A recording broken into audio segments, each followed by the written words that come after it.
Hello, my name is Samantha Devani and my partner Sarah Alejandra and I will discuss an important issue in the world, the globalization.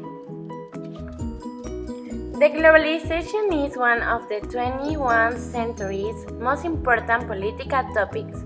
You might have heard the term globalization used before, whether in economics lecture or in a political debate. What exactly is globalization? Globalization is the process of changing to an integrated world from an isolated one. Globalization can be summed up as long-term change toward greater international cooperation in economics, politics, ideas, culture, values, and the exchange of knowledge. Pros. Supporters of globalization argue that it has the potential to make this world a better place to live in and solve some of the deep state problems like unemployment and poverty.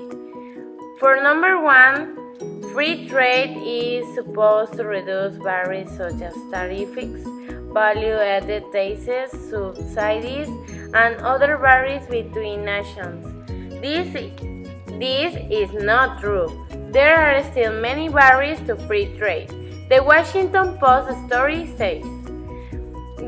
For number two, we have the proponent says globalization represents free trade, which promotes global economic growth, creates jobs, make companies more competitive, and lower price for consumers. For number three, we have the competitions between countries is supposed to drive price down.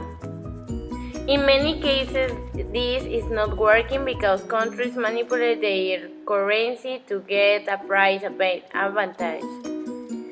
It also provides poor countries through infusions of foreign capital and technology with the chance to develop economically and by spreading prosperity. Creates the conditions in which democracy and respect for human rights may flourish. This is a ethereal goal which hasn't been achieved in most countries. 5. According to supports, globalization and democracy should go hand in hand. It should be for business with no colonies design. There is not a worldwide market for companies and consumers who have access to products of different countries. Gradually, there is a world power that is being created instead of compartmentalist power sectors. Politics is merging and decisions are being taken are actually beneficial for people all over the world. This is simply a romanticized view of what's actually happening. There is more influx of information between no countries. We do not have anything in common between them.